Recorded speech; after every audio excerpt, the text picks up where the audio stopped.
저는 42살이 될 때까지 단 한 번도 우리 엄마를 사랑한다고 말해본 적이 없습니다. 아니, 정확히는 그렇게 느껴본 적조차 없었어요. 엄마는 제게 차갑고 딱딱한 사람이었고, 저는 엄마에게 늘 부족한 딸이었으니까요. 제 이름은 윤희입니다. 지금은 서울의 작은 광고 회사에서 일하는 평범한 직장인이에요. 결혼도 안 했고, 특별히 성공한 것도 없지만, 그럭저럭 혼자 먹고 사는 데는 문제없는 삶을 살고 있죠. 아, 그리고 석 달 전에 엄마가 돌아가셨습니다. 70의 나이로 지병으로 고생하시다가 조용히 가셨어요. 장례식장에서 저는 단 한 번도 울지 않았어요. 눈물이 안 나왔다는 게 더 정확한 표현일까요? 조문객들이 위로의 말을 건넬 때마다 저는 그저 무표정하게 고개만 끄덕였습니다. 어떤 분은 제 손을 꼭 잡으며 이렇게 말씀하셨어요. 어머니가 얼마나 널 자랑스러워 하셨는지 아니? 늘 내 이야기만 하셨어. 그 말을 듣는 순간 저는 순간적으로 화가 났습니다. 무슨 소리를 하는 거지?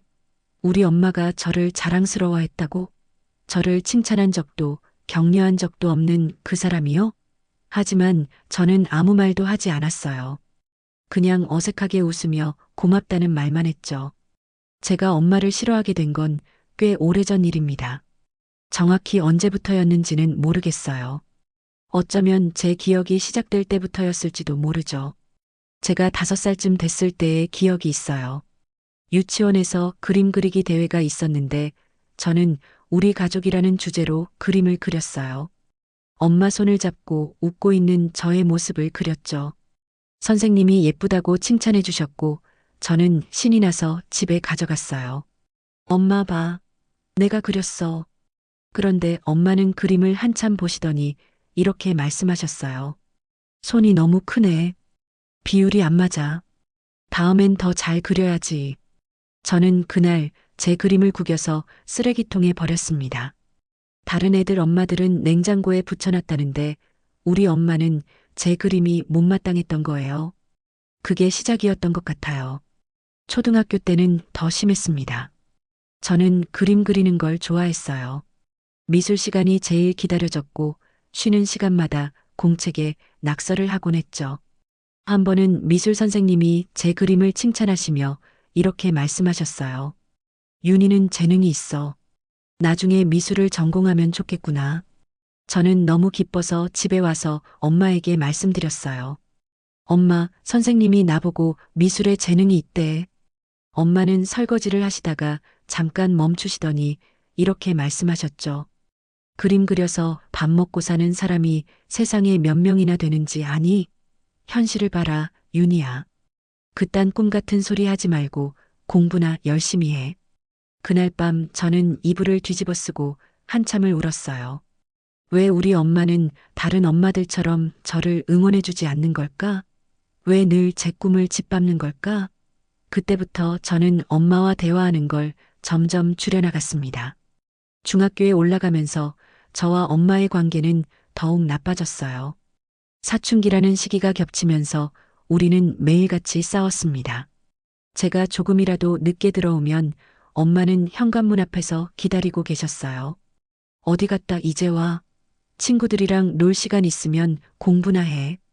엄마는 왜 이렇게 간섭이 심해? 다른 애들은 다 놀던데?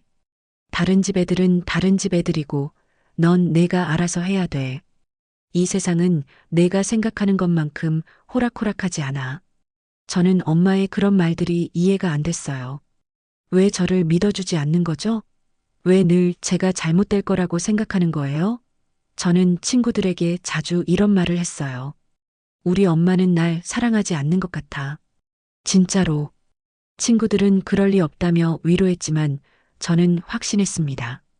우리 엄마는 저를 짐으로 여기고 있다고요. 중학교 3학년 때 결정적인 사건이 있었어요. 저는 학교 미술대회에서 상을 받았어요. 시 전체에서 열린 큰 대회였고 저는 은상을 받았죠. 담임 선생님은 학부모님을 모시고 시상식에 오라고 하셨어요. 저는 엄마에게 여러 번 말씀드렸습니다. 엄마, 이번 주 금요일 오후 2시에 시상식 있어. 꼭 와야 돼. 엄마는 그때마다 애매하게 대답하셨어요. 그래, 알았어. 하지만 시상식 당일 엄마는 오지 않으셨어요. 다른 학생들은 부모님과 함께 사진도 찍고 기뻐하는데 저는 혼자 구석에 서 있었습니다. 담임 선생님이 걱정스러운 표정으로 물으셨어요. 윤희야, 어머니가 못 오시나 보구나? 저는 고개를 끄덕이며 괜찮다고 했지만 가슴속은 무너져 내리는 것 같았어요. 집에 돌아와서 저는 엄마에게 소리를 질렀습니다. 왜 안 왔어요? 왜 엄마는 나한테 관심이 없어요? 엄마는 피곤한 표정으로 앉아 계시다가 이렇게 말씀하셨어요. 윤희야, 엄마가 일을 해야 우리가 먹고 살 수 있어. 시상식 같은 거 나중에 또 있어. 그런 걸로 상처받지 마. 나중이요? 나중은 없어요. 오늘이 중요했던 건데. 세상에는 너보다 더 힘든 사람들이 얼마나 많은데. 그 정도 가지고 징징대지 마. 내가 더 강해져야 해. 저는 그날 제 방으로 들어가서 문을 쾅 닫았어요. 그리고 상장을 찢어버렸습니다. 어차피 아무도 인정해주지 않는 상이니까요. 그날 이후로 저는 엄마와 거의 말을 하지 않았어요. 필요한 것만 물어보고 대답도 최소한으로만 했죠. 고등학교 시절은 더 지옥 같았습니다. 저는 미술고등학교에 가고 싶었어요. 담임 선생님도 추천해 주셨고 제 실력이면 충분히 합격할 수 있다고 했죠. 하지만 엄마는 단호하게 반대하셨어요. 안 돼. 그런 학교 가봤자 나중에 뭐 하고 살 건데? 인문계 고등학교 가서 대학이나 제대로 가. 엄마, 나는 미술을 하고 싶다고요. 이게 내 꿈이에요. 꿈? 꿈으로 밥 먹고 살 수 있어? 윤희야, 세상은 내가 생각하는 것보다 훨씬 험해. 엄마 말 들어. 나중에 후회할 거야. 저는 결국 엄마 뜻대로 일반 고등학교에 갔습니다. 선택권이 없었어요. 미성년자였고 엄마의 동의 없이는 아무것도 할 수 없었으니까요. 저는 그때 엄마를 정말 미워했어요. 제 인생을 망치는 사람이라고 생각했죠. 고등학교 3년 내내 저는 마지못해 공부했어요. 성적은 중간 정도였고 특별히 잘하는 것도 없었습니다. 미술은 포기한 지 오래였고 다른 것에 흥미를 느낄 수도 없었어요. 그저 시간이 지나가기만을 기다렸죠. 대학 입시를 앞두고 저는 마지막으로 엄마와 크게 싸웠습니다. 엄마, 나 미대 갈래요. 이게 마지막이에요. 안 된다고 했잖아. 경영학과나 경제학과 같은 데 가서 취직 잘할 수 있는 공부를 해. 내 인생인데 왜 엄마가 정해요? 나는 엄마 인형이 아니라고요. 인형? 내가 지금 무슨 말을 하는 거니? 엄마는 내가 힘들게 살지 않기를 바라는 거야. 엄마가 날 위한다고요? 웃기지 마세요. 엄마는 나한테 관심도 없으면서 그날 엄마의 얼굴이 하얗게 질렸던 게 기억나요. 엄마는 한참을 말없이 저를 바라보시다가 조용히 말씀하셨어요. 그래, 내 마음대로 해. 엄마는 이제 모르겠다. 하지만 결국 저는 미대에 가지 못했습니다. 실기 준비를 제대로 하지 못한 탓도 있었지만 무엇보다 자신감이 없었어요. 엄마의 그 말들이 제 안에 너무 깊이 박혀 있었으니까요. 그림 그려서 밥 먹고 살 수 있어? 현실을 봐라. 그 말들이 계속 머릿속에 맴돌았어요.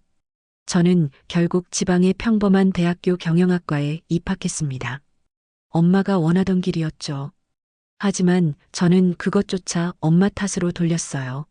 엄마가 저를 지지해줬더라면, 엄마가 저를 믿어줬더라면 저는 제가 원하는 삶을 살 수 있었을 거라고요. 대학교 4년 동안 저는 집에 거의 가지 않았습니다. 명절에도 친구들과 여행을 가거나 아르바이트를 핑계로 집을 피했어요. 엄마와 전화 통화도 한 달에 한 번 할까 말까였죠. 엄마는 가끔 전화하셔서 이렇게 물으셨어요. 윤희야, 밥은 잘 챙겨 먹니? 네. 돈은 모자라지 않고? 괜찮아요. 그래, 건강 조심하고. 네. 우리의 대화는 늘 이런 식이었어요. 형식적이고 차갑고 감정이 없었죠. 저는 그게 당연하다고 생각했어요. 우리는 원래 그런 사이니까요. 대학을 졸업하고 저는 서울로 올라왔습니다. 작은 광고 회사에 취직했고 원룸을 얻어서 혼자 살기 시작했어요. 엄마는 제가 서울 간다고 하니까 이렇게 말씀하셨어요.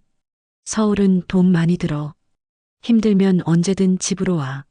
저는 그 말을 듣고 코웃음 쳤어요. 집으로 오라고요? 저한테 집이라는 게 있었나요? 그저 몸만 누이던 공간이었을 뿐인데요. 서울에서의 삶은 생각보다 힘들었어요. 월급은 적었고 물가는 높았고 야근은 잦았습니다. 하지만 저는 엄마에게 힘들다는 말을 하지 않았어요. 절대로 약한 모습을 보이고 싶지 않았거든요. 20대 후반 저는 작은 사고를 당했어요. 횡단보도를 건너다가 오토바이에 치인 거예요. 다행히 크게 다치진 않았지만 발목 인대가 늘어나서 한 달 정도 깁스를 해야 했죠. 병원에 입원했을 때 저는 엄마에게 연락하지 않았어요. 친구가 대신 연락했다가 제가 화를 낸 적도 있었고요. 그런데 이틀째 되던 날 병실 문이 열리더니 엄마가 들어오셨어요. 손에는 보온병과 반찬통을 가득 들고 계셨죠. 저는 깜짝 놀라서 물었습니다. 엄마, 어떻게 온 거예요? 내 친구한테 연락 받았어. 왜 말을 안 했니? 별일 아니에요. 그냥 발목 삐끗한 거예요. 엄마는 제 깁스한 다리를 한참 바라보시다가 보온병을 여셨어요. 미역국 끓여왔어. 먹어. 안 먹어도 돼요. 병원 밥 먹으면 되니까. 병원 밥이 어디 제대로 된 밥이냐? 어서 먹어. 저는 짜증이 났지만 엄마가 워낙 고집스럽게 권하셔서 어쩔 수 없이 먹었어요. 그런데 이상했어요. 국물을 한 숟가락 떠먹는 순간 갑자기 눈물이 났거든요. 왜 눈물이 나는지 저도 모르겠어요. 그냥 가슴 한편이 뭉클했어요. 엄마는 이틀 동안 병원에 머물다가 가셨어요. 그 이틀 동안 엄마는 제 옆에 앉아서 뜨개질을 하거나 책을 읽으셨어요. 특별한 대화는 없었지만 그 침묵이 불편하진 않았어요. 엄마가 가시던 날 저는 이렇게 말했습니다. 엄마, 왔다 갔다 힘들었죠? 조심히 가요. 엄마는 고개를 끄덕이시며 이렇게 말씀하셨어요. 윤희야, 너무 무리하지 마. 내 몸 내가 챙겨야 해. 저는 그때 왠지 모르게 고맙다는 말을 하고 싶었어요. 하지만 차마 입 밖으로 내지 못했죠. 우리 사이에는 너무 오랜 시간의 벽이 있었으니까요. 30대가 되면서 저는 점점 더 바빠졌어요. 직장에서 일이 늘어났고 승진도 했고 책임져야 할 것들이 많아졌죠. 엄마와는 더욱 연락이 뜸해졌어요. 명절에도 일 핑계로 내려가지 않는 경우가 많았고요. 40살이 되던 해 엄마가 아프시다는 연락을 받았어요. 심장에 문제가 있다고 했죠. 저는 급하게 병원으로 달려갔어요. 엄마는 병실 침대에 누워 계셨는데 얼굴이 많이 야위어 보였어요. 엄마, 괜찮아요? 응, 괜찮아. 의사가 약 먹으면 된대. 왜 진작 말 안 했어요? 내가 바쁜데 뭐하러 걱정시켜. 별일 아니야. 저는 그때 갑자기 화가 났어요. 왜 늘 이런 식인 거죠? 왜 엄마는 자기 일을 혼자 다 감당하려고만 하는 거예요? 엄마는 왜 그래요? 왜 나한테 아무것도 말 안 하고 왜 나한테 기대지 않아요? 엄마는 잠시 저를 바라보시다가 이렇게 말씀하셨어요. 윤희야, 세상에 기댈 사람은 아무도 없어. 내 힘으로 살아야 해. 엄마도 마찬가지야. 저는 그 말을 듣고 허탈하게 웃었어요. 결국 엄마는 변하지 않으셨구나. 평생 저를 믿지 못하는 거구나. 저는 그날 병원을 나오며 생각했어요.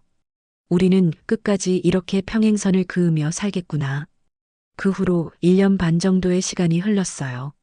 엄마의 병은 점점 악화됐고 저는 한 달에 한 번씩 병원에 다녀오곤 했어요. 하지만 우리의 대화는 여전히 겉돌았죠. 저는 엄마에게 물었어요. 더 좋은 병원으로 옮길까요? 괜찮아. 여기 의사 선생님도 좋으시고 제가 간병인 고용할게요. 그럴 필요 없어. 혼자 할 수 있어. 엄마는 끝까지 저에게 기대려 하지 않으셨어요.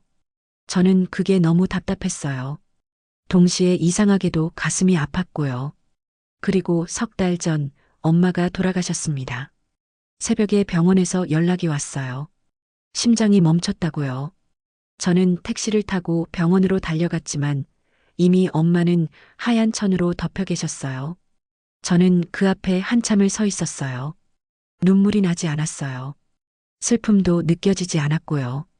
그저 멍하니 서 있을 뿐이었죠. 간호사가 조심스럽게 물었어요. 유족분이신가요? 유품을 정리해 드릴까요? 저는 고개를 끄덕였어요. 유품이라고 해봐야 별로 없었어요. 몇 벌 안 되는 옷까지, 낡은 지갑, 핸드폰, 그리고 작은 보따리 하나. 저는 그것들을 들고 집으로 돌아왔어요. 장례는 조용히 치렀어요. 엄마는 친척도 별로 없으셨고 친구분들도 몇 분 안 되셨거든요. 3일장을 치르는 동안 저는 기계적으로 움직였어요. 조문객을 맞고 절을 받고 감사하다고 인사하고 그저 그런 시간들이었죠. 장례를 마치고 일주일쯤 지났을 때 저는 엄마 집을 정리하러 갔어요. 오래된 2층 집이었는데 저는 20년 넘게 이 집에 제대로 온 적이 없었어요. 현관문을 열고 들어서니 낡은 가구들과 오래된 냄새가 저를 맞았습니다. 저는 차근차근 물건들을 정리하기 시작했어요. 옷장을 정리하고 서랍을 뒤지고 오래된 앨범들을 상자에 담았죠. 대부분은 버릴 것들이었어요. 하지만 하나하나 뒤지다 보니 시간이 꽤 걸렸어요. 그러다가 엄마 방 구석에 있는 오래된 서랍장을 발견했어요. 나무로 된 작은 서랍장이었는데 제일 아래 서랍이 잠겨 있었어요. 저는 열쇠를 찾아 이곳저곳을 뒤졌고 결국 엄마의 화장대 서랍에서 작은 열쇠 하나를 발견했죠. 서랍을 열었을 때 거기엔 여러 개의 낡은 봉투가 들어 있었어요. 봉투마다 날짜가 적혀 있었는데 제일 오래된 봉투에는 이렇게 적혀 있었습니다. 윤희가 20살이 되면 꼭 열어보길. 2003년 2월. 그리고 그 옆에 다른 봉투들이 있었어요. 2013년, 2020년, 그리고 올해 초. 엄마가 돌아가시기 몇 달 전에 쓰신 것 같았어요. 저는 순간 숨이 멎는 것 같았어요. 손이 떨렸어요. 저는 날짜 순서대로 봉투를 꺼내놓고 제일 오래된 것부터 천천히 열기 시작했어요. 첫 번째 편지, 제가 20살이 되던 해에 읽으라고 쓰신 편지를 펼쳤습니다. 20년도 더 된 편지였어요. 종이가 조금 누렇게 변해 있었고 엄마의 젊은 시절 글씨가 또박또박 적혀 있었죠. 그리고 첫 문장을 읽는 순간 온몸이 얼어붙었어요. 윤희야, 너는 이제 20살이 됐구나. 어른이 됐어. 저는 다음 문장을 읽었어요. 엄마가 이 편지를 쓰는 건 너에게 하나의 진실을 말하기 위해서야. 엄마는 내 친어머니가 아니란다. 편지지를 쥔 제 손이 심하게 떨렸어요. 무슨 소리지? 저는 계속 읽어 내려갔습니다. 엄마는 내 친어머니의 친구였어. 너의 친어머니 이름은 김수진이었어. 나와 고등학교 동창이었고 내 평생 제일 친한 친구였지. 저는 눈물이 흐르는 걸 느꼈어요. 아직 편지는 반도 읽지 않았는데 눈물이 계속 흘렀어요. 수진이는 너를 낳고 혼자 키웠어. 내 아버지는 임신 사실을 알고 떠나버렸거든. 수진이는 힘들어하면서도 너를 정말 사랑했어. 내가 지금까지 본 사람 중에 자식을 가장 사랑하는 엄마였지. 그런데 내가 3살이 되던 해 겨울 수진이가 교통사고를 당했어. 횡단보도를 건너다가 신호를 무시한 차에 치였지. 나는 병원으로 달려갔어. 수진이는 중환자실에 누워 있었고 의사는 살 가망이 없다고 했어. 저는 이미 목이 메어서 제대로 숨을 쉴 수가 없었어요. 수진이는 내 손을 꼭 잡고 이렇게 말했어. 정순아, 윤희를 부탁해. 너만 믿을 수 있어. 제발 윤희만큼은 지켜줘. 윤희가 세상한테 다치지 않게 강하게 키워줘. 나는 울면서 약속했어. 내 친구가 제일 소중히 여기던 그 아이를 내 목숨처럼 지키겠다고. 수진이는 그날 밤 세상을 떠났어. 나는 장례를 치르고 너를 데려왔지. 3살짜리 내가 엄마 어디 갔어? 라고 물을 때마다 내 가슴이 찢어지는 것 같았어. 하지만 나는 내게 진실을 말하지 않았어. 아니, 말할 수가 없었어. 내가 너무 어렸고 내가 상처받을까봐 두려웠거든. 저는 바닥에 주저앉고 말았어요.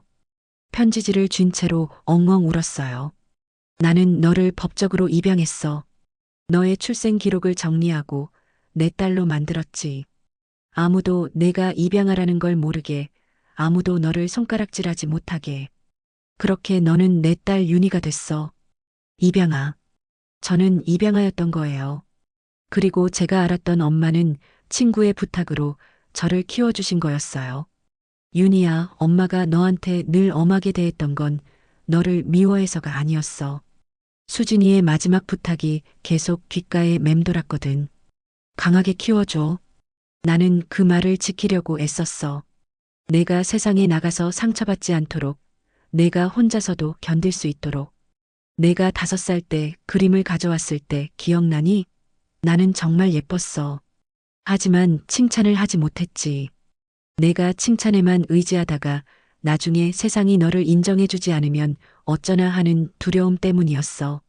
나는 내가 다른 사람의 평가에 휘둘리지 않는 강한 아이로 자라길 바랐어. 저는 계속 울면서 편지를 읽었어요. 내가 미술을 하고 싶다고 했을 때도 마찬가지였어. 나는 내 재능을 알았어. 정말 잘 그렸어. 하지만 세상이 얼마나 험한지, 예술가로 산다는 게 얼마나 힘든 길인지 알았기에 반대했어. 내가 굶지 않기를, 내가 경제적으로 어려움을 겪지 않기를 바랐던 거야. 잘못된 선택이었을지도 몰라. 하지만 그게 내가 너를 지키는 방법이었어. 너는 이제 20살이 됐구나. 어른이 됐어. 하지만 엄마는 아직 이 편지를 내게 줄 용기가 없어. 내가 이 사실을 알면 어떻게 반응할까? 엄마를 미워할까? 친어머니를 그리워할까?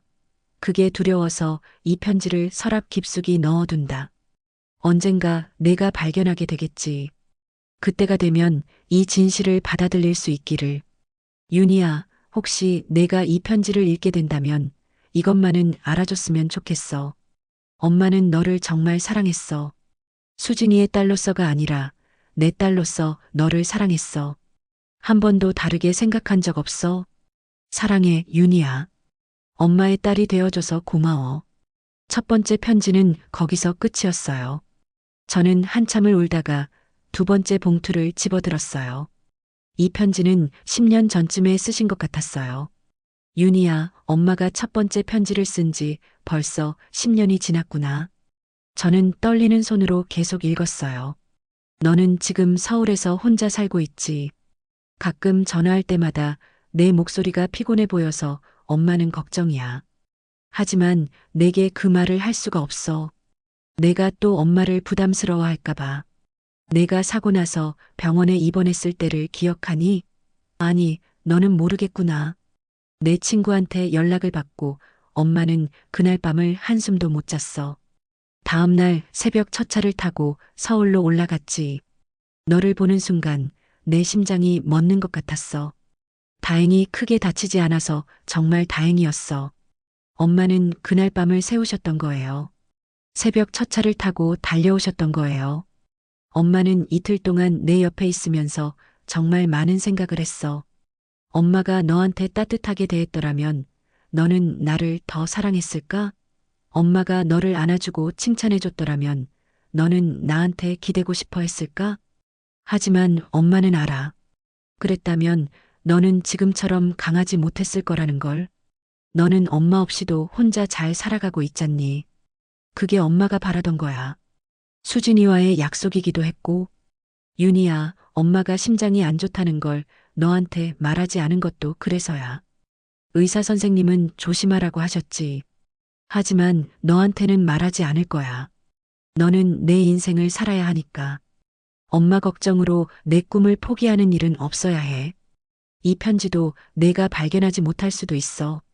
그래도 괜찮아. 엄마는 그냥 쓰고 싶어서 쓰는 거니까.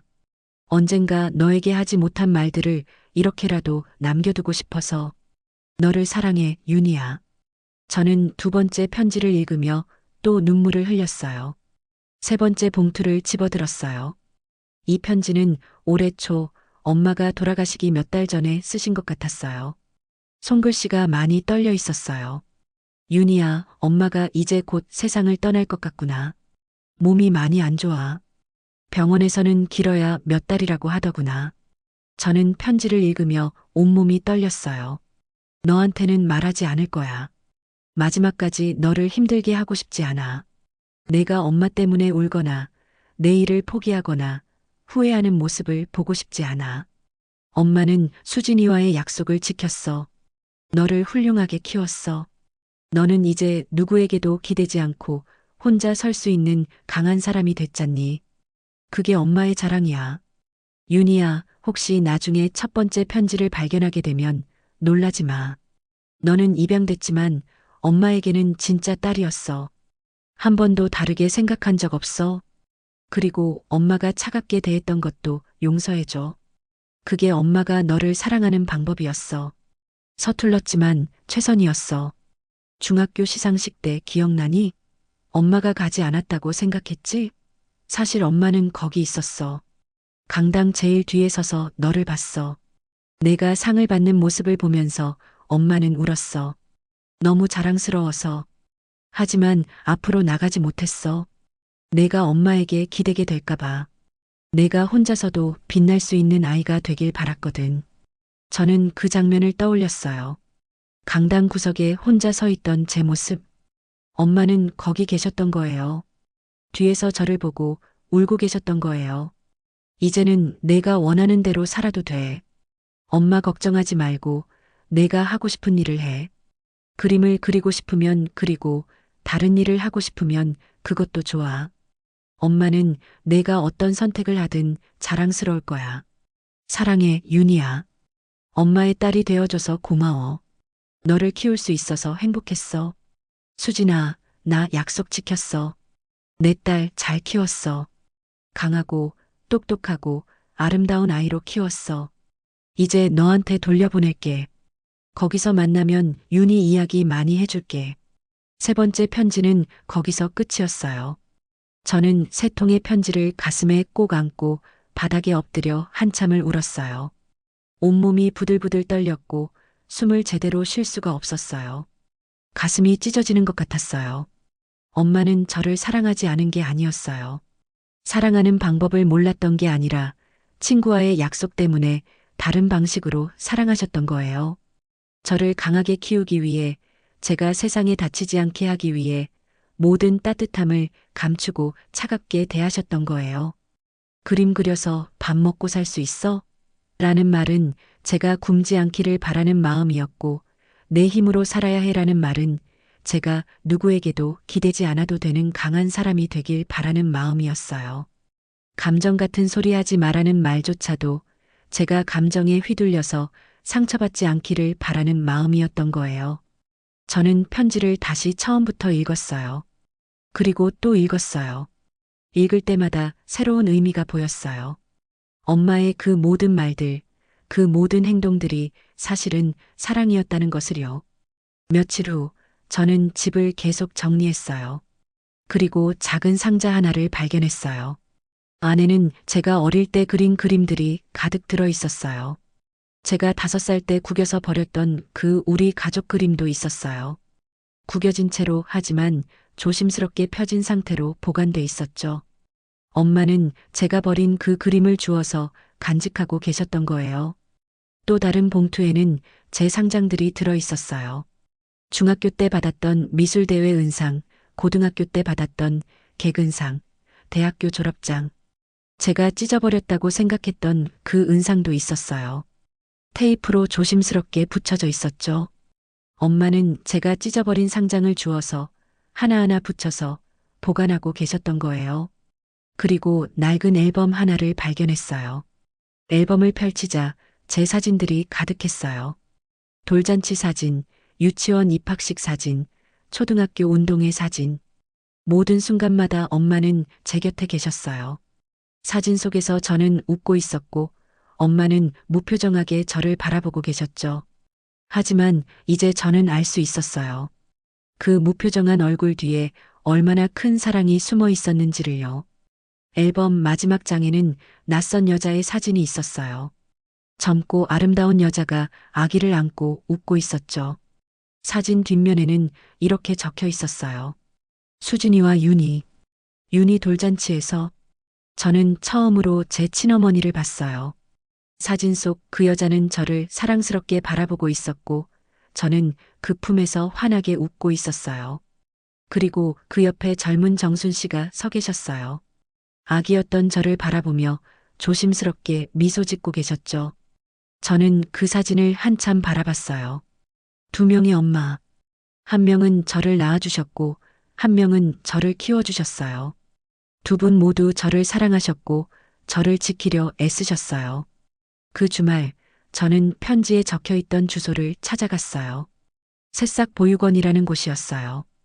오래된 2층 건물로 외진 곳에 있었죠. 현관문을 열고 들어서니 나이 지긋한 원장님이 맞아주셨어요. 무슨 일로 오셨나요? 저 정순 씨를 아시나요? 제 어머니인데요. 원장님의 얼굴이 환해졌어요.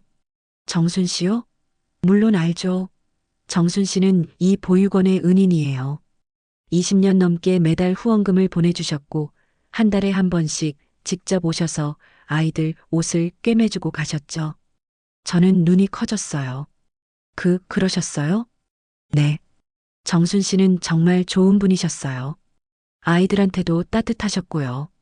가끔 아이들을 안아주시면서 이렇게 말씀하시곤 했죠.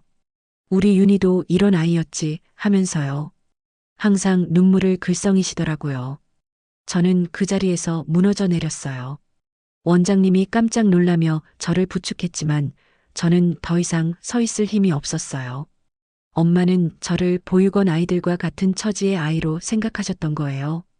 입양된 아이, 친부모 없이 자란 아이. 그래서 보육원 아이들을 보살피며 저를 떠올리셨던 거예요. 저를 그렇게 사랑하셨던 거예요. 혹시 정순 씨께 무슨 일이라도 있으셨나요? 원장님이 조심스럽게 물으셨어요. 저는 눈물을 닦으며 대답했어요. 석 달 전에 돌아가셨어요. 원장님의 얼굴이 슬퍼졌어요. 그러셨군요. 작년 말쯤부터 몸이 많이 안 좋으셔서 걱정했는데, 그래도 매달 후원금은 꼬박꼬박 보내주셨어요. 마지막까지. 마지막까지요? 네. 이번 달 초에도 후원금이 들어왔어요. 아마 돌아가시기 전에 자동이체를 해두신 것 같더라고요. 윤희 씨를 얼마나 자랑스러워 하셨는지 몰라요. 윤희가 서울에서 잘 살고 있다고, 혼자 힘으로 사는 게 너무 대견하다고 늘 말씀하셨어요. 저는 더 이상 말을 잇지 못하고 그냥 울었어요. 원장님이 제 등을 토닥여 주셨어요.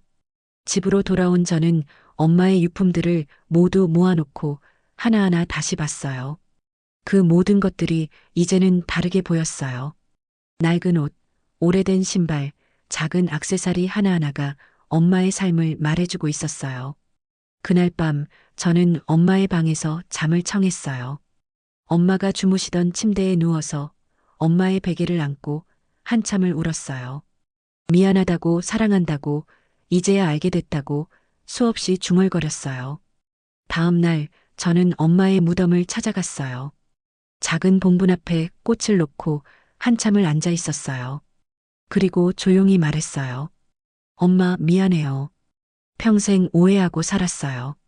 엄마가 절 사랑하지 않는 줄 알았어요. 하지만 이제 알아요. 엄마는 단 한순간도 절 버린 적이 없었죠. 엄마가 제게 따뜻하게 대하지 못한 건 절 강하게 키우고 싶으셨기 때문이었죠. 제가 세상에 다치지 않게, 제가 혼자서도 살아갈 수 있게. 그게 친구분과의 약속이었고, 그게 엄마가 저를 사랑하는 방식이었던 거죠. 시상식에도 오셨던 거죠? 뒤에서 절 보고 계셨던 거죠?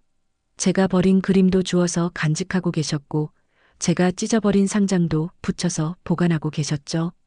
보육원 아이들을 보살피며 저를 생각하셨고요. 엄마, 저도 사랑해요. 말 한 번 못했지만 이제라도 말할게요. 사랑해요, 엄마. 제 엄마가 되어줘서 고마워요. 낳아준 은혜보다 키워준 은혜가 더 크다는 말, 이제야 이해해요. 저는 엄마의 낡은 반지를 손에 끼었어요. 작은 은반지였는데 평생 엄마 손가락에 있던 거예요. 그리고 조용히 약속했어요. 엄마, 이제 제가 원하는 대로 살아볼게요. 엄마가 마지막 편지에서 말씀하신 것처럼요. 두려워하지 않고 제가 하고 싶은 일을 할게요. 그게 엄마가 바라던 거잖아요. 일주일 후, 저는 회사에 사직서를 냈어요. 그리고 작은 화실을 얻었어요. 20년 만에 다시 붓을 잡았어요. 처음에는 손이 떨려서 제대로 그릴 수가 없었어요. 하지만 점점 익숙해졌고 그림을 그리는 동안 저는 행복했어요. 저는 엄마의 초상화를 그렸어요. 사진을 보면서 한 땀 한 땀 그렸죠. 무표정한 얼굴, 하지만 깊은 눈빛.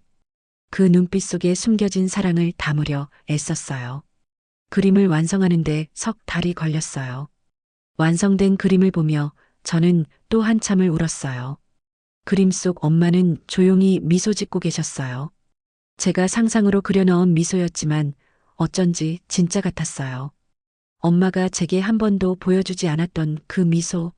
하지만 분명 마음속으로는 늘 저를 향해 짓고 계셨을 그 미소. 지금 저는 작은 화실에서 그림을 그리며 살고 있어요. 돈은 많이 벌지 못하지만 행복해요. 가끔 새싹 보육원에 가서 아이들에게 그림을 가르쳐 주기도 해요. 엄마가 하셨던 것처럼 저도 그 아이들을 보살피고 싶거든요. 그 아이들을 안아주며 저는 생각해요. 엄마도 이런 마음이셨을까? 저를 안아주고 싶지만 참으셨던 그 마음이요. 벽에는 엄마의 초상화가 걸려 있어요. 그리고 그 옆에는 제가 5살 때 그렸던 우리 가족 그림이 액자에 담겨 있죠. 구겨졌던 흔적이 여전히 보이지만 저는 그게 좋아요. 그것도 우리의 이야기니까요. 엄마가 주어서, 펴서, 간직했던 그 사랑의 흔적이니까요.